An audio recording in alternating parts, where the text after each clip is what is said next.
हाँ जी। तो आज का जो अपना टॉपिक है कोरोनिक ड्रैकोसिस्टाइटिस के बारे में, यानी कि जो आई साइट है उसके जस्ट बगल में क्या होता है कि आइटिस का मतलब तो आपको पता ही है, ठीक है। उसमें क्या होता है, एक स्वेलिंग बन जाती है जैसे कि आपको डायग्राम में दिख रहा होगा। तो इसके कारण क्या है, ठीक, इसके कॉजेज, फिर क्या क्या फैक्टर्स हैं, पैथोलॉजी क्या है, साइन सिम्टम्स क्या हैं, ट्रीटमेंट क्या है, इन सारी चीज़ों को हम समझने की कोशिश करेंगे। तो चलिए चालू करते हैं। तो सबसे पहले डेफिनेशन देखेंगे अपन। तो डेफिनेशन में क्या क्या है, तो पहला देखिए क्या बताया गया है, इट इज़ ए कोरोनिक। और इसमें जो इन्फ्लामेशन है वो एक्चुअली होता किसका है, तो लेक्राइमल सेक।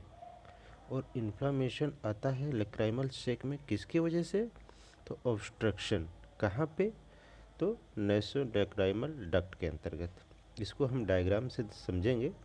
तो जो डेफिनेशन हो गई, तो डेफिनेशन में बस यही समझना है कि एक इन्फ्लामेशन किसके अंतर्गत, तो आपके लेक्राइमल सिस्टम के अंतर्गत मिलेगी और लेक्राइमल सेक के यहाँ मिलेगी। और ये ऑब्स्ट्रक्शन इन नेसो लेक्राइमल डक्ट, इसमें ऑब्स्ट्रक्शन की वजह से बनेगी ये चीज़ें, ठीक। अब देखते हैं कि हाँ, फिर है कि दे आर सेवरल कॉजेज। इसके बनने का जो है कारण बहुत सारे हो सकते हैं, ठीक, लेकिन द मेन मैकेनिज़्म, ठीक है, इसकी जो मेन मैकेनिज़्म की बात करते हैं, तो occurrence of dacryocystitis in distal obstruction is a distal obstruction of nasolacrimal duct. यानी कि एक ऐसे समझ लो, ये आपकी आई है, ठीक, यहाँ से आपका लेक्राइमल ग्लैंड की पोर्शन हो गया, फिर यहाँ से नेजोलैक्राइमल डक्ट हो गया। तो क्या होता है कि इसके डिस्टल पोर्शन के बात कर रहा है, इसके यदि डिस्टल पोर्शन में क्या है, ऑब्स्ट्रक्शन बन रहा है, ठीक। उसकी वजह से अब वो क्या चीज़ लीड करेगी, यदि डिस्टल पोर्शन में बनेगा तो रिटेंशन ऑफ टीयर, ठीक। यानी कि जो आई का क्या होता है, ये आपकी आई हो गई, यहाँ से लेक्राइमल ग्लैंड के द्वारा सिक्रीशन होता है और इधर से जो आपकी नेजो लेक्राइमल डक्ट है उसके थ्रू चीज़ें निकल जाती हैं। तो एपीफोरा की कंडीशन नहीं बनती, यानी कि वाटरी ऑफ आई की कंडीशन नहीं बनती है। अब क्या होगा कि यदि डिस्टल पार्ट में क्या है कि वो हो गया, ऑब्स्ट्रक्शन हो गया, उस ऑब्स्ट्रक्शन की वजह से क्या लीड करेगा वो चीज़, तो वो रिटेंशन ऑफ टीयर कॉज करेंगे, ठीक। और वहाँ पे टीयर यानी कि वाटरी चीज़, तो वहाँ पे अदर पैथोजेंस भी क्रिएट हो सकते हैं। तो वो स्थितियाँ बन सकती हैं, ठीक है। तो ये बनती है स्थिति। अब इसको अपन समझते हैं। तो ये रहा डेफिनेशन, यानी कि आपको यदि क्वेश्चन आता है कि कोरोनिक डेक्रोसिस्टाइटिस के बारे में लिखने के लिए, तो आप डेफिनेशन के तौर पे इन इस स्टेटमेंट का और थोड़ा सा एक्सप्लेनेशन के लिए इस स्टेटमेंट का प्रयोग करिएगा। अब अपन आगे समझते हैं कि इसके क्या कॉजेज़ हैं, ठीक है। तो कॉजेज़ समझना पड़ेगा हमें। तो हम आते हैं कॉजेज़ के ऊपर। तो पहली बात, प्री डिस्पोजिंग फैक्टर्स क्या क्या हैं कॉजेज में। तीन फैक्टर्स के कॉजेज हम आपको बताएंगे। एक हो गया प्री डिस्पोजिंग फैक्टर्स, एक है factor causes stasis of tear, ठीक है, यानी कि आपके जो टीयर्स हैं उसके रुकने के, ठीक। फिर है कॉजेस्टिव ऑर्गेनिज्म, यानी कि कौन से पैथोजेंस हैं जो कि आपको ये बीमारी पैदा करेंगे, यानी कि डेक्रोसिस्टाइटिस के लिए जिम्मेदार होते हैं। जनरली बैक्टीरिया होते हैं, कुछ के नाम हम याद करा देंगे आपको। अब देखते हैं नेक्स्ट इसमें। तो पहला जो कॉज था वो क्या था, प्री डिस्पोजिंग फैक्टर थे। इसमें क्या क्या आते हैं, तो देखिए पहला तो हो गया एज। कॉमनली किस में मिलता है, जो 30 से 40 ईयर की एज के बीच में जो पर्सन्स होते हैं मेल फीमेल, उनमें मिलने की संभावना रहती है। अब रही बात मेल और फीमेल जेंडर पे इफेक्टिव है क्या, कि हाँ, तो जेंडर पे देखते हैं। तो जेंडर में आता है फीमेल में ज़्यादा प्रोबेबिलिटी होती है एज कम्पेयर टू मेल होने के इसके। फिर लो सोशो इकोनॉमिक स्टेटस, चूँकि वो हाइजीन मेंटेन नहीं कर सकते, ठीक है, तो इसकी वजह से पैथोजेनिक जो है कॉज होने के कारण संभावना बढ़ जाते हैं उनमें। तो इसलिए लो सोशो इकोनॉमिक जिनके स्टेटस होते हैं उनमें। और आता है एक पुअर पर्सनल हाइजीन की वजह से। तो ये सारी जो चीज़ें थी अपनी प्री डिस्पोजिंग फैक्टर के अंतर्गत एज का इफेक्ट, जेंडर का इफेक्ट, ठीक है, इकोनॉमिक स्टेटस का और हाइजीन मेंटेन न करने की वजह से बन रही थी। अब अपना दूसरा जो फैक्टर देखते हैं कॉजेज के अंतर्गत, वो है स्टेटस ऑफ टीयर्स की वजह से। तो इसमें देखो क्या क्या है, इनमें क्या हो सकती है कि एनाटॉमिकल फैक्टर्स जिम्मेदार हो सकता है। यानी एनाटॉमिकल बोलने का मतलब ये है कि ये अब नेचुरली आई बनाया गया, ठीक है, ये नेचुरली आई है। अब यहाँ पे आपकी लेक्राइमल ग्लैंड ऊपर लाई करती है, इसकी डक्ट्स हो गई। फिर यहाँ से आपकी मान लो यदि नोज है तो इसमें लेक्राइमल सिस्टम जो है इसकी है, या वो अपर पेंक्टा हो गई, ठीक है, लोअर पेंक्टा, फिर ये आपकी कैनालिकुलाई होगी, फिर इधर नेजो लेक्राइमल डक्ट की पोर्शन होगी। इसकी जो एनाटमी है एक नॉर्मली, ठीक है, डायग्राम तो आप देख ही रहे होंगे मेरा कितना अच्छा है, ठीक। तो इसकी जो नॉर्मल एनाटमी है, इसमें यदि कोई डिफेक्ट हो जाए, ठीक है, यानी कि ये ऊपर की डक्ट जो है या नीचे की जो कैनिकुलाई है, कुछ एबनॉर्मलिटी हो जाए, यानी एनाटोमिकली डिफॉर्मिलिटी कॉज हो गए, तो इसके वजह से बन सकती है। पहली फैक्टर की बात कर लिया हमने। दूसरा क्या हो सकता है, तो दूसरा देखते हैं। तो दूसरा है फॉरेन बॉडी। एक नॉर्मल सामान्य व्यक्ति है, उसके आँख में कुछ पड़ सकता है, ठीक है, उसके वजह से उसको हो सकता है, ठीक। इसके बाद तीसरा फैक्टर है एक्सेसिव लैक्रिमेशन, यानी कि ए एपीफोरा की कंडीशन, ठीक है। एपीफोरा हमने पिछले वीडियो में कवर किया था, आप उसको समझ सकते हैं कि एपीफोरा होता क्या है, उसके कारण क्या है, उसकी क्या बोलते हैं, उसकी मैनेजमेंट कैसे कर सकते हैं, ट्रीटमेंट कैसे कर सकते हैं, इन सारी चीज़ों को हम उसमें समझेंगे। लेकिन यहाँ पे क्या है कि एक्सेसिव लैक्रिमेशन या एपीफोरा की जो कंडीशन है, वो इसके लिए क्या बन रही है, फैक्टर यानी निदान बन रही है। तो यानी बोलने का मतलब है कि तीसरा कारण क्या हुआ, एक्सेसिव लैक्रिमेशन। चौथा है माइल्ड ग्रेड इन्फ्लेमेशन। यदि माइल्ड ग्रेड इन्फ्लेमेशन बोलने का मतलब क्या है कि आपकी जो आई है, आई के सराउंडिंग यदि इन्फ्लेमेशन हो जाता है, तो उससे क्या होती है कि आपकी जो ग्लैंड है, जो लेक्राइमल ग्लैंड, मान लीजिए ये आई हो गई, ठीक, और यहाँ पे एक लेक्राइमल ग्लैंड है, और हमने क्या किया कि आपको इधर जाइगोमेटिक बोन है आपकी साइड में चीक वाली, इस पे हमने आपको एक घूसा मार दिया है, ठीक है। घूसा समझते हैं आप, मतलब पंचिंग, एक पंच किसी ने दे दी, तो ये जो पोर्शन है इसमें क्या होगी, स्वेलिंग होगी। इसमें स्वेलिंग की वजह से ग्लैंड पे प्रेशर पड़ेगा, तो ग्लैंड पे प्रेशर पड़ने की वजह से क्या है कि इसकी सिक्रीशन की मात्रा बढ़ सकती है। ये भी हो सकता है, कम भी हो सकती है। मान के चलते अपन को क्या लाना है, एक्सेसिव लैक्रिमेशन की कंडीशन लानी है, ठीक है, एपीफोरा जैसी कंडीशन लानी है। तो इस पे पड़ेगा, तो इसकी वजह से आपको क्या हो सकती है, माइल्ड ग्रेड इन्फ्लामेशन साइड में होगी, तो उससे ग्लैंड पे इफेक्ट पड़ेगा, ग्लैंड पे इफेक्ट पड़ेगा तो हो सकता है आपको ये चीज़ें कॉज करे, आपको कोरोनिक डेक्रोसिस्टाइटिस की कंडीशन बना सकती है, पहली बात, ठीक। अब इसके बाद अपन नेक्स्ट कॉज के अंतर्गत देखते हैं और क्या चीज़ें हैं। तो ये हो गई आपकी obstruction of lower end of नेजो lacrimal duct, ठीक है, ऑब्स्ट्रक्शन की वजह से भी चीज़ें बन सकती हैं।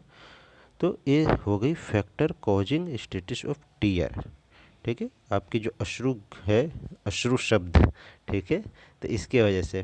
अब अपन लास्ट देखते हैं कॉजेस्टिव ऑर्गेनिज्म, यानी अपन कॉजेज पढ़ रहे हैं, ठीक है, कि कोरोनिक डेक्रोसिस्टाइटिस की कॉजेज क्या हैं। तो उसमें आते हैं सबसे लास्ट वाला, कुछ पैथोजन के वजह से। तो कौन कौन से पैथोजन्स हैं, तो न्यूमोकोकाई, स्ट्रेप्टोकोकाई, स्ट्रेप्टोफाइलोकोकाई एक्सेट्रा, बहुत सारे हैं। आप 3-4 नाम याद रखो ताकि एज ए लिखने के काम आवे। तो ये हो गई आपके ऑर्गेनिज्म के बारे में। अब अपन देखते हैं कि ये जो फैक्टर्स पढ़ लिए, अब इनके पैथोलॉजी समझने की कोशिश करते हैं। इसमें अभी तक ये जो चीज़ थी बहुत ईजियर था, ठीक है, कॉजेस्टिव ऑर्गेनिज्म, ये एनाटॉमिकल जितने भी डिफेक्ट की वजह से जो भी चीज़ें थी ये काफ़ी इजी थे। अब अपन पैथोलॉजी पे समझने की कोशिश करते हैं कि कैसे आपको कोरोनिक डेक्रोसिस्टाइटिस बन सकती है। तो देखिए पहली बात क्या है, due to obstruction of nasolacrimal duct. आपकी जो नेजोलेक्राइमल डक्ट है, इसको थोड़ा सा हम डायग्राम्स नहीं ले पाए वो वाली, लेकिन फिर भी आपको समझाने की कोशिश करते हैं। देखिए ये आपकी आई की स्ट्रक्चर हो गई, ठीक, यहाँ पे आपकी लेक्राइमल ग्लैंड हो गई, ये इसके ट्यूब्यूल्स हो गए, ठीक, और यहाँ से क्या होगा, एक पैंक्टा हो गया। यहाँ पे जो ओपनिंग होती है ना आई के, यहाँ आप अपने देखे होंगे इनर कैंथस में, ये हो गया आपकी कैनिकुलाई वाली स्ट्रक्चर, और ये सब मिलते हैं बनाते हैं आपके लैक्राइमल डक्ट या लैक्राइमल सिस्टम के अंतर्गत, ऐसे कनेक्ट होते हैं। ठीक, इधर के आँख का ऐसे कनेक्ट हो जाएगा। तो अब देखो क्या है कि due to obstruction of nasolacrimal duct, अब इन डक्ट में कहीं भी ऑब्स्ट्रक्शन हो जाए इधर, ठीक है, या इवन कि कैनिकुलाई के अंदर, इवन पेंटा के अंदर भी हो सकता है। ठीक, ये वाली जो साइट है यहाँ पे भी हो सकता है, इधर भी हो सकता है, इधर भी हो सकता है, कहीं भी हो सकता है। तो इनकी वजह से होखेगा क्या, ऑब्स्ट्रक्शन बनाए, ऑब्स्ट्रक्शन के बाद क्या होखेगा, देखिए ऑब्स्ट्रक्शन हो गया। अब ऑब्स्ट्रक्शन के बाद आपका रहेगा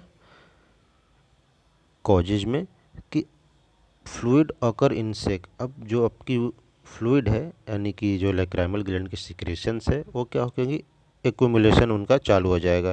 ठीक है, अब उनका एक्यूमुलेशन कहाँ होखेगा, सेक के अंतर्गत, और वो भरने चालू होखेंगे, क्योंकि उनकी वो तो हो नहीं पा रही है, एग्जिट हो नहीं पा रहा है, एग्जिट नहीं हो पाएगा तो एक्यूमुलेशन होखेंगे। अब जब चीज़ें एक्यूमुलेट होखेंगी तो इन्फेक्टेड बाय द कॉजेस्टिव ऑर्गेनिज्म, जैसे होता है ना, तालाब है, तालाब के अंदर पानी भर गया, जब तक पानी बहता है तब तक चीज़ें, जीव जंतु नहीं पड़ते। नदियों का पानी देखो थोड़ा सा एज कम्पेयर टू फ्रेश रहता है एज ए तालाब की तुलना में, क्योंकि तालाब का क्या होता है, बाउंड्री सराउंडेड हो जाती है। तो वैसे ही ऑब्स्ट्रक्शन हो गया, ऑब्स्ट्रक्शन के बाद क्या हो कि आपकी जो फ्लूइड है वो सारी फ्लूइड क्या है, इकट्ठा होने लगी, ठीक, एक्यूमुलेशन होने लगा उसका, तो उसके वजह से जो कॉजेस्टिव ऑर्गेनिज्म है उनका अटैक होने की संभावनाएं बढ़ जाएंगी। ठीक, अब इसके बाद और क्या हो सकता है, तो इसके बाद यदि देखा जाए तो आपको मिलेगा causes inflammation of sac wall. अब इसकी वजह से क्या, एक बार पैथोजन की एंट्री हो गई तो वो जो सेक है, ठीक है, उस सेक के अंतर्गत क्या बन जाएगी, एक प्रकार से मान लीजिए ये आई वाली स्ट्रक्चर थी और इधर से ऐसे कनेक्ट थे। अब इसमें क्या हो कि मान लीजिए ऑब्स्ट्रक्शन हो गया, इसके अंतर्गत क्या हुआ कि जो फ्लूइड है वो भर गई। अब इसमें पैथोजन की एंट्री हुई, पैथोजन की एंट्री होगी तो जो इसकी सराउंडिंग जो वॉल्स हैं तो इसको क्या करेंगे, वो इन्फ्लेमेशन इनमें कॉज करेंगे। ठीक है, इनमें इन्फ्लेमेशन कॉज करेंगे तो ओवरऑल क्या आपकी स्किन, ठीक है, बाहर से यदि आप इमेज में, इमेज दिखाऊंगा आपको, उस स्किन में क्या होता है, इन्फ्लेमेशन दिखने लगती है। ठीक है, जस्ट आई के बगल में, ऊपर नीचे साइड में। ठीक, तो ये चीज़ें हो गई। अब देखते हैं अपन आगे, अब वॉल में इन्फ्लेमेशन हो गया, सेक के वॉल में, ठीक है। अब इसके बाद आपको क्या मिलेगा, देखो इसके बाद आपको मिलेगा epithelium multiplies for several time, यानी वही है, इन्फ्लेमेशन हुआ तो उसकी वॉल की जो एपिथेलियम है उसमें बहुत ज़्यादा ग्रोथ हो जाएगा। अब उसकी ग्रोथ के बाद क्या होगा, तो बताया गया है कि इनफिल्ट्रेशन, ठीक है, of plasma cell and mononuclear cell and lymphocyte. ठीक है, लिम्फोसाइट के लिए क्या होगा, इनका इनफिल्ट्रेशन बढ़ जाएगा। ठीक, क्योंकि सेवरल टाइम्स मल्टीपल ग्रोथ हो गई, ठीक है, किसका, तो जो सेक ऑफ वॉल है, ठीक है, उसका। तो इसकी वजह से आगे क्या मिलेगा फैक्टर, तो आगे मिलेगी आपको जो ओवरऑल जो सेक है उस बिकम्स एटोनिसिटी में चली जाएगी। ठीक है, उसमें एटोनिक कंडीशन बन जाएगा, मोर एटोनिक बन जाएगी। ठीक, तो इसकी वजह से क्या होगा कि this all this factor cause more obstruction, पहले से ऑब्स्ट्रक्शन था अब और ज़्यादा ऑब्स्ट्रक्शन हो गया, तो ओवरऑल क्या मिलेगा कि अब चीज़ें, पहले देखो पहले किस अवस्था में थी, पहले थोड़ी सी ऑब्स्ट्रक्शन था तो प्रेशर थोड़ा सा था। ठीक, आउट ग्रोथिंग जो थी आई के विलो में कम दिख रही थी, अब क्या है, बहुत ज़्यादा ऑब्स्ट्रक्शन कॉज हो गया, जिसकी वजह से ऊपर से एक्यूमुलेशन हो रहा था फ्लूइड का, उसके अंतर्गत पैथोजन्स आ गए, उस पैथोजन्स की वजह से ओवरऑल क्या होगा कि आपकी जो बाहर की जो आउट ग्रोथ है वो और ज़्यादा बढ़ जाएगी, उसमें पस फॉर्मेशन तक की कंडीशन बन सकती है। तो ये ओवरऑल स्थितियाँ क्रिएट हो सकती हैं। तो अब देखते हैं कि देखो, तो ये कंडीशन हो गई। अब इसके बाद अपन नेक्स्ट देखते हैं सिम्टम्स क्या क्या आएंगे। ये तो मैंने आपको पैथोलॉजी समझाई इसकी, ठीक है, कि पहले ऑब्स्ट्रक्शन हुआ नेजोलैक्राइमल डक्ट में, फिर क्या हुआ, फ्लूइड्स का इकट्ठा होने चालू हो गए, फिर वो फ्लूइड्स इकट्ठे हुए तो उसमें पैथोजन्स कॉज हो गए। ठीक है, उसमें पैथोजन्स आए तो जो भी आपको बताया गया ना, इन्फेक्टिव कॉजेस्टिव ऑर्गेनिज्म वो आए, उनके आने के बाद क्या हुआ कि इन्फ्लेमेशन हो गया, सेक जो वॉल थी उसके अंदर, फिर वहाँ पे जो एपिथेलियम जो थी वही सेक ऑफ वॉल की, उसके अंतर्गत क्या हुआ कि उसमें मल्टीपल ग्रोथ हुए, उसकी वजह से क्या हुआ, इन्फिल्ट्रेशन ऑफ प्लाज्मा मोनोन्यूक्लियर, ठीक है, सेल्स लिम्फोसाइट्स का इन्फिल्ट्रेशन बढ़ गया, और उससे वजह से क्या हुआ कि एटोनिसिटी बन गई, एक प्रकार से बोल सकते हो, ठीक है, मोर एटोनिक कंडीशन आ गई उसमें, तो इसकी वजह से मोर ऑब्स्ट्रक्शन हो गया। अब मोर ऑब्स्ट्रक्शन तो मेन कॉज है इसके लिए, किसके लिए, तो कोरोनिक डेक्रोसिस्टाइटिस के लिए। तो ऐसे ओवरऑल ये हमने क्या समझी, इसकी पैथोलॉजी समझने की कोशिश करी। अब देखते हैं, यदि आता है पैथोलॉजी लिखने के लिए तो आप ऐसे ही फ्लो चार्ट बनाइएगा, तो एक अच्छा इंप्रेशन बनता है पेपर में, ठीक, ना कि एज ए पैराग्राफ लिखने के बदले आप ऐसे फ्लो चार्ट में एक्सप्रेस करिए उसको। अब देखते हैं सिम्टम्स की बात करते हैं, तो सिम्टम्स में क्या क्या है। तो पहली सिम्टम्स एपीफोरा के मिलने की बनेगी। अब एपीफोरा क्यों बनेगा, चूँकि आपको मैं बताया कि ये मान लीजिए आई है, इधर आपका नेजोलैक्राइमल सिस्टम हो गया, एपीफोरा पेंटा, ठीक है। एपीफोरा बनने के लिए क्या है, यहाँ पे आपकी ग्लैंड है, इसने सिक्रीट की, इधर ऑब्स्ट्रक्शन हुआ है तो चीज़ें जाएंगी नहीं, जितना सिक्रीशन हुआ वो सिक्रीशन इधर से बाहर निकलेगा नहीं, तो ये सब चीज़ें इधर से आँखों से आंसू बहने चालू हो जाएंगे। एक कंडीशन पहली सिम्टम्स मिलेगी, हम साइन और सिम्टम्स दोनों दिखेंगे। सिम्टम्स के अंतर्गत कुछ 4-5 कंडीशन बताऊंगा मैं आपको, फिर साइन के अंतर्गत अपन 4 स्टेजेस देखेंगे, ठीक। सिम्टम्स क्या होता है कि पेशेंट को खुद दिखते हैं, ठीक है, यानी जो पेशेंट को समस्या रहेगी पेशेंट हमें खुद बताएगा, तो सारी सिम्टम्स हो गई। साइंस हम खुद डायग्नोस करके पता लगाएंगे, ठीक है। तो पहली सिम्टम्स में क्या हमें मिला, पेशेंट यदि उसका मरीज है तो वो हमको क्या बताएगा कि एपीफोरा की कंडीशन है, यानी कि आंसू बहुत ज़्यादा बहते हैं, तो एक पहला सिम्टम बताएगा पेशेंट। दूसरा क्या बताएगा, म्यूकोइड एंड म्यूक्रो, ठीक है, प्रूलेंट डिस्चार्ज उसके अंतर्गत बढ़ जाएगा, तो ये सिम्टम मिलेगा।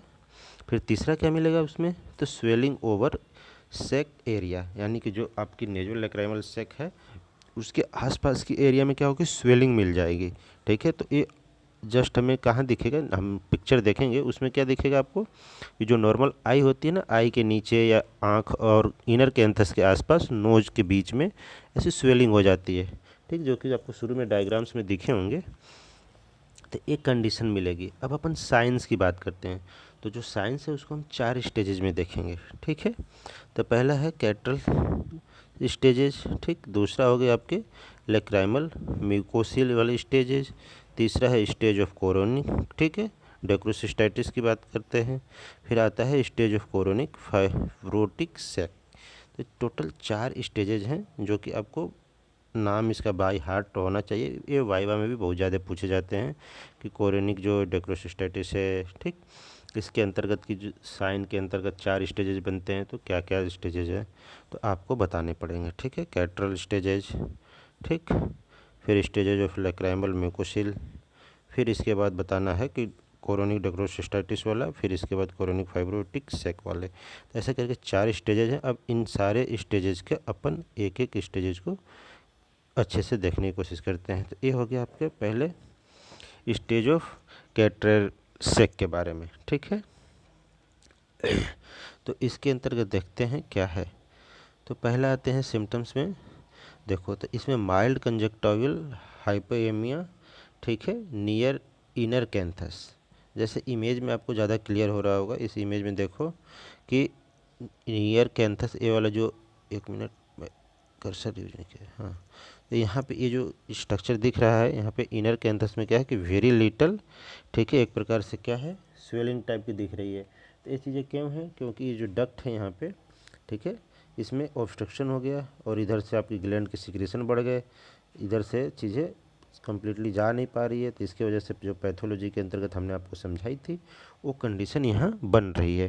तो इसकी वजह से क्या हुआ कि आउट ग्रोथ आपको यहाँ पे फिगर में दिख रहा है, तो ये जो कंडीशन है इसी को हम क्या बोलते हैं, यही चीज़ होती है जो हमें पिक्चर में पेशेंट आपकी क्लिनिक में आएगा तो ऐसी स्थिति में आएगा, तो आप उसको क्या बोल सकते हो, कब से है और ड्यूरेशन बताएगा, तो आप समझ सकते हो कि वो एक्यूट के अंतर्गत है, कोरोनिक के अंतर्गत है, ठीक है। फिर नो स्वेलिंग ओवर सेक एरिया, ठीक है।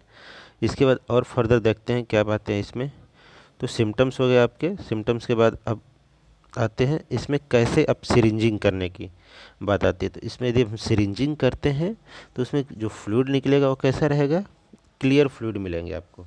ठीक है, सिरिंजिंग करने का मतलब क्या है कि जो पेंटा है जहाँ पे ओपनिंग होती है ना आई के पास, आपको पता होगा कि यहाँ पे एक छोटा सा ओपनिंग होता है, यहाँ पे जहाँ पे आपको रेड स्पॉट दिख रहा है ना, तो यहाँ पे क्या होती है, एक ओपनिंग होती है, उसके अंदर क्या करते हैं अपन, सिरिंज को इंसर्ट करते हैं, उसके अंदर से फ्लूइड को क्या करते हैं, फ्लूइड को आप कलेक्ट करोगे और उसको एग्जामिन करोगे तो आपको पता चलेगा। ठीक है, तो इसमें क्या है कि क्लियर फ्लूइड निकलते हैं, पहली बात हो गई। अब देखते हैं नेक्स्ट इसमें। ठीक, तो इसमें अपन देखते हैं डेक्रोसिस्टोग्राफी के अंतर्गत क्या मिलता है। तो इसमें कुछ ऐसा नहीं है, जैसे ब्लॉक अब करेंगे तो हमें क्या मिलेगा, ब्लॉक्ड इन नेजोलैक्राइमल डक्ट, उसमें जो ऑब्स्ट्रक्शन थी वो हमको क्लियरली इसमें दिखेगी, पहली बात। दूसरी क्या है कि नॉर्मल साइज लैक्राइमल, ठीक है, normal sized lacrimal sac with healthy mucosa. अभी तक फर्स्ट स्टेज में है ना अपन लोग, तो फर्स्ट स्टेज में जो रहते हैं उसमें क्या है कि हेल्दी म्यूकोसा रहता है, किसका, तो नॉर्मल जो साइज में ही रहती है क्या, लैक्राइमल सेक। अभी तक स्टेज फर्स्ट में है, तो आपको सिम्टम्स में क्या देखे कि बहुत ज़्यादा स्वेलिंग्स नहीं मिलेंगी। ठीक है, ये जो डायग्राम्स डाला है वो मैंने इसलिए डाल दिया ताकि आपको विजुअल रहे। ठीक है, वरना इस वाले कंडीशन में क्या है कि नो स्वेलिंग ओवर सेक एरिया, उतनी ज़्यादा स्वेलिंग नहीं रहते। ठीक, और inner canthus with very little और नो रीगजिटेशन ऑफ फ्लूइड, इसको मैं एक्सप्लेन करूँगा। ठीक है, इसको भी सिरिंजिंग कैसे करते हैं इसके लिए भी मैंने एक डायग्राम डाल रखी है आपको समझने के लिए। तो अब अपन नेक्स्ट देखते हैं इसमें स्टेज ऑफ लेक्राइमल, ठीक है, म्यूकोसील वाली स्टेज। तो इसमें हाँ, ये जो डायग्राम दिख रहा है ना आपको, ये जो डायग्राम है आपको इसीलिए है कि सिरिंजिंग को समझने के लिए। यहाँ पे देखो, ये पेंटा वाली ओपनिंग हो गई, यहाँ से क्या है आपने नीडल इंसर्ट करी, नीडल इंसर्ट करने के उपरांत आपको इस कंडीशन मिलेगी। ठीक है, अब देखते हैं आगे। तो जैसे चलिए आइए देखते हैं। तो इसमें हो गया सिम्टम्स, तो पहले स्टेज में भी अपन सिम्टम देखे, सिरिंजिंग देखे। ठीक है, तो वैसे इधर भी अपन सेम वैसी चीज़ें रहेंगी जैसे उधर देखे। तो सब में टॉपिक सब हेडिंग आपको याद होने चाहिए कि हाँ मैंने इसमें ये सब हेडिंग्स बनाए थे, तो ये मेरे को एक्सप्लेन करना रहेगा। देखो, तो इधर इधर भी सिम्टम देखोगे तो स्वेलिंग ओवर सेक प्रेजेंट। ठीक है, इधर स्वेलिंग मिलेगी, अच्छी खासी मिलेगी, जो काफ़ी क्लियर रहेगी। ठीक, और यहाँ पे क्या है कि हाइपरेमिया विथ म्यूकोइड रीगजिटेशन ऑन प्रेशर। अब ये जो है रीगजिटेशन, ठीक है, तो इसको अपन कैसे एक्सप्लेन करते हैं। तो देखो, इसमें क्या है कि जब अपन पुश करेंगे, ठीक, ये जो मान लीजिए ये जो स्वेलिंग है इसको अपन इंडेक्स फिंगर या थंब से इसको प्रेस करेंगे तो इसमें से क्या होता है कि कुछ फ्लूइड निकलते हैं, तो पस जैसा। तो इसकी वजह से इसी चीज़ के लिए इस शब्द को डिफाइन किया गया है। ठीक, सिरिंजिंग आपको समझ में आ रही है, ये नीडल के लिए डायग्राम मैंने बना रखी है, तो डाल रखी है, तो इससे आपको काफ़ी कुछ क्लियर हो जाएगा। सिम्टम्स ध्यान रखो, सिम्टम्स में क्या मिलेगा। ठीक, सिरिंजिंग के अंतर्गत जो फ्लूइड होगा वो कैसा है, म्यूकोइड फ्लूइड निकलेगा। ठीक है, उसके अंतर्गत तो कुछ पस जैसे। स्टेज 1 में क्या हुआ कि क्लियर था, ठीक है, फ्लूइड जो थी वो क्लियर थी। यहाँ पे रिगजिटेशंस वाली जो टेस्ट करोगे तो इसमें आपको क्या मिलेगा, जब प्रेशर लगाओगे इंडेक्स से या थंब से तो उसमें आपको थोड़ी सी जेलेटिनस फ्लूइड निकलेगा। ठीक है, इंसिस्टिस म्यूकोसिल निकलेगी। ये वाली स्टेजेज है, जब स्टेज ही यही है तो उसमें वो मिलेगा ही भी वही। ठीक है, अब डेक्रोसिस्टोग्राफी करोगे आप तो इसमें क्या होगा कि डिस्टेंडेड सेक, ठीक, विथ ब्लॉक इन नेजोलैक्राइमल डक्ट, यानी कि यहाँ पे डिस्टेंड हो चुकी है। पहली वाली कंडीशन में क्या थी कि उसमें ज़्यादा कुछ कंडीशन वैसी नहीं थी, नॉर्मल था, इन्फ्लेमेशन भी नहीं थी, वैसी कंडीशन थी। अब जो अपन देखेंगे इसमें ग्राफी के अंतर्गत तो अपन को क्या मिलेगा, डिस्टेंडेड, यानी कि पहले से थोड़ी सी वो ऐसे हो चुकी। पहले अभी सेक मान लीजिए ऐसे थी, स्ट्रेट थी उसकी सेक की जो बाउंड्री थी, अब उस सेक ऐसे हो चुकी है, चूँकि एक्यूमुलेशन बढ़ चुका है उसमें, तो ऐसी स्थिति बन जाएगी ओवरऑल। तो ये रहा आपके जो सेकेंड स्टेज के अंतर्गत यदि अपन बात करते हैं तो ये सारी कंडीशन बनेंगी। ठीक, अब अपन चलते हैं थर्ड। इसमें कुछ डायग्राम्स हैं जो आपको देख देख सकते हैं, ये ओवरऑल डायग्राम्स हैं। पहली डायग्राम्स जो है काफ़ी मान लीजिए फर्स्ट स्टेज जैसी है, ज़्यादा इन्फ्लेमेशन नहीं है। ठीक है, इसमें देख रहे हैं पूरा सेकेंड स्टेज जैसी कंडीशन हो गई। अब इसी को अपन ने प्रेस किया तो यहाँ से क्या निकल रही है, तो रीगर्जिटेशन वाली जो टेस्ट है उसके अंतर्गत अपन दबाए तो पस निकल रहा है, तो पस निकलने की वजह से अपन समझ सकते हैं कि हाँ ये सेकेंड स्टेज की कंडीशन बन रही है। ठीक, तो ये ओवरऑल कंडीशन रहती है। अब अपन नेक्स्ट देखते हैं इसमें, जैसे कि स्टेज थर्ड की बात करते हैं। ठीक, स्टेज थर्ड में क्या मिलेगा आपको, तो सिम्टम्स में क्या मिलेंगे, तो इसमें भी कंजक्टाइवल हाइपरेमिया इंक्रीज विद, अब पहले से थोड़ा सा बढ़ जाएगी और चीज़ें। ठीक है, इसमें प्रोलुएंट डिस्चार्ज ऑन प्रेशर। ठीक है, इसमें क्या होगा कि जो भी डिस्चार्ज है उसकी रेट और ज़्यादा सेकेंड की तुलना में और ज़्यादा रहेंगी। ठीक, यहाँ तक हुआ। अब अपन नेक्स्ट देखते हैं इसमें और क्या बातें हैं। तो एक मिनट, हाँ, तो ऐसे हो गया। अब नेक्स्ट में क्या है कि स्वेलिंग ओवर सेक एरिया प्रेजेंट। ठीक है, स्वेलिंग तो और ज़्यादा मिलेगी, कोई दिक्कत नहीं है, स्वेलिंग तो बढ़ती ही रहेगी। अब इसमें जो रीगर्जिटेशन की बात करते हैं, तो इसमें देखो जो म्यूकोपुलरन डिस्चार्ज, इसमें भी क्या है कि और ज़्यादा फ्लूइड की मात्रा बढ़ जाएगी। ठीक, अब इसके बाद अगर अदर देखें तो इसमें भी क्या है कि पायोसिल की कंडीशन बनेगी, इंसिस्ट पायोसिल मिलेगा। तो ऐसे करके अपन, अच्छा ये डायग्राम से, इस डायग्राम को समझने की कोशिश करो आप। ये जो डायग्राम है ये थर्ड स्टेज को रिप्रेजेंट कर रहा है। सेकेंड स्टेज की डायग्राम मैंने आपको दिखाया, उसमें आपने प्रेस किया इंडेक्स या थंब से तो थोड़ा से वाइटिश कलर का डिस्चार्ज निकला। ये थर्ड स्टेज की है, मतलब उससे भी ज़्यादा सीवियर कंडीशन को रिप्रेजेंट कर रही है। ठीक, अपन फोर्थ स्टेज पे आते हैं। तो फोर्थ स्टेज के सिम्टम्स में वही है कि आपको एपीफोरा बन मिलेगी। ठीक है, यानी कि जो डायग्राम्स में आपको दिख रहा होगा, यानी कि एक्सेसिव वाटरिंग ऑफ आई की कंडीशन बनी रहेगी। फिर इसके बाद सिरिंजिंग करेंगे तो इसमें फ्लूइड क्या है, क्लियर रहेगी। और इसमें यदि आप ग्राफी करते हो तो इसके अंतर्गत भी आपको क्या मिलेगा, वेरी स्मॉल सेक। ठीक, अब सेक थोड़ा सा छोटा, इरेगुलर म्यूकोसल फुल मिल जाएगी और श्रंकन वाली स्टेजेज मिल जाएगी। यानी कि पहले स्टेज में थोड़ा सा नॉर्मल थी बाउंड्री उसकी, सेकेंड में डिस्टेंडेड हो गई, थर्ड में और ज़्यादा थी, और फोर्थ वाले में क्या हुआ कि एकदम श्रंकन की स्टेज में आ गई है। ठीक है, तो ये चारों के चारों साइंस रहे। साइंस के अंतर्गत चार स्टेजेज बनी जो कि हम एज ए डॉक्टर डायग्नोस करेंगे कि हाँ किस स्टेज का पेशेंट है। ठीक, पेशेंट सिम्टम्स तो अपना नॉर्मल बताएगा, एपीफोरा है, ठीक है, इन्फ्लेमेशन है। इस पेशेंट के जो सिम्टम्स होंगे वो अलग होंगे। साइंस के अंतर्गत चार स्टेजेज में डिवाइड करके रखा गया है इन चारों को। और इसके बाद हम फर्दर अब आगे देखते हैं इनके कॉम्प्लिकेशन। तो कॉम्प्लिकेशन में क्या है, एक्यूट डेक्रोसिस्टाइटिस का हो सकता है, कॉर्नियल अल्सर हो सकता है, ठीक है, कोरोनिक कंजक्टिवाइटिस हो सकती है। यदि इन्वेस्टिगेशन की बात करें तो इन्वेस्टिगेशन में क्या है कि along with x ray PNS to rule out any nasal pathology. तो जब एनी नेजल पैथोलॉजी के लिए है तो आप रूटीन जो इन्वेस्टिगेशन है वही का फॉलो अप करिएगा। अब रही बात ट्रीटमेंट की, तो ट्रीटमेंट जो है इसका, देखो ट्रीटमेंट में क्या क्या मिलेगी। तो आप कंजर्वेटिव ट्रीटमेंट करोगे तो रिपीटेड लेक्राइमल सिरिंजिंग करो। ठीक है, यदि बढ़ गया, स्वेलिंग बढ़ गई, पेन बढ़ गया, तो उसमें आप रिपीटेड लेक्राइमल सिरिंजिंग करते रहो। ठीक है, या फिर इसके से बेहतर ऑप्शन चाहिए तो बलून कैथेटर डायलेटेशन होता है। ठीक है, या फिर डीसीआर बोलते हैं। तो ये डीसीआर करते कैसे हैं, या डीसीटी हो गया तो या तो टॉमी कर दो। ठीक है, तो इसके अंतर्गत एक आती है आपको कंजक्टो डेक्रोसिस्टाइटो, ठीक है, टॉमी। तो इसमें तो इसके अंतर्गत नीचे जो डायग्राम है, इस डायग्राम को डाला गया है ताकि आपको ज़्यादा क्लियरली समझाया जा सके। ये ग्लैंड है ये आपकी। ठीक, अब यहाँ पे क्या हुआ, स्वेलिंग हो गई, तो यहाँ पे क्या करते हैं अपन, कट लगाते हैं।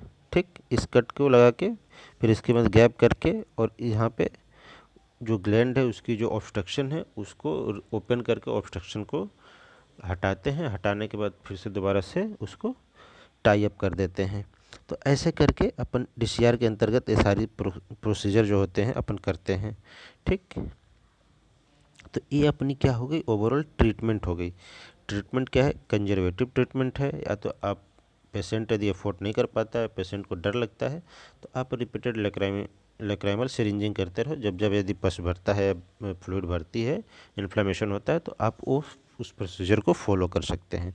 ठीक है, वो एक होता है वेलून कैथेटर डायलिटेशन की कंडीशन करके, डीसीआर से डीसीटी, ये सब चीज़ें ट्रीटमेंट हैं इसके अंतर्गत जो आप फॉलो कर सकते हैं। ठीक, इसके बाद ओवरऑल आज के लेक्चर में इतना ही था कि कोरोनिक डेक्रोसिस्टाइटिस होता क्या है उसको समझने के लिए कोशिश करें हमने। देखो, ओवरऑल नोट्स हैं, ये आपको डिस्क्रिप्शन बॉक्स में मिल जाएंगे। आपका क्या है कि आप चीज़ों को एग्ज़ाम में लिखोगे कैसे, तो इस पर्पज़ से क्या है कि आप डेफिनेशन की हेडिंग बना लो, कॉजेज की हेडिंग बना लो, ठीक है। उस कॉजेज के अंतर्गत 3 बातें थी, ठीक है। Predisposing factors, factor of static tear, ठीक है, और कॉजेस्टिव ऑर्गेनिज्म, ये 3 बातें थी। तो उसको फिर पैथोलॉजी का आप अच्छे से एक बार प्रैक्टिस कर लो फ्लो चार्ट बनाने के लिए। फिर सिम्टम्स तो नॉर्मल ही हैं। साइंस के जो 4 स्टेजेज हैं उनके नाम याद रखो, डायग्राम्स थोड़ी सी ध्यान रखो कि हाँ किस में आपको प्रेस करने पे पस आएंगे, किस में नहीं आएंगे, वैसी वाली कंडीशन जो है। तो उस सारी चीज़ों को समझने के लिए आपको, और ओवरऑल मैनेजमेंट और ट्रीटमेंट का थोड़ा सा देख लो। इन्वेस्टिगेशन तो काफ़ी कॉमन है, सबके लिए जैसे करते हैं वैसे ही है। तो ये ओवरऑल आज की अपनी जो टॉपिक थी तैसे ही। तो आप को वीडियो कैसी लगी इसके बारे में डिस्क्रिप्शन बॉक्स में कमेंट करें। यदि कोई डाउट्स है, कुछ क्वेश्चंस है या क्वेरी रहती है, तो आप अपने कमेंट सेक्शन में ज़रूर बताएं, उसका समाधान हम निकालेंगे। तब तक के लिए धन्यवाद, मिलते हैं नेक्स्ट वीडियो में।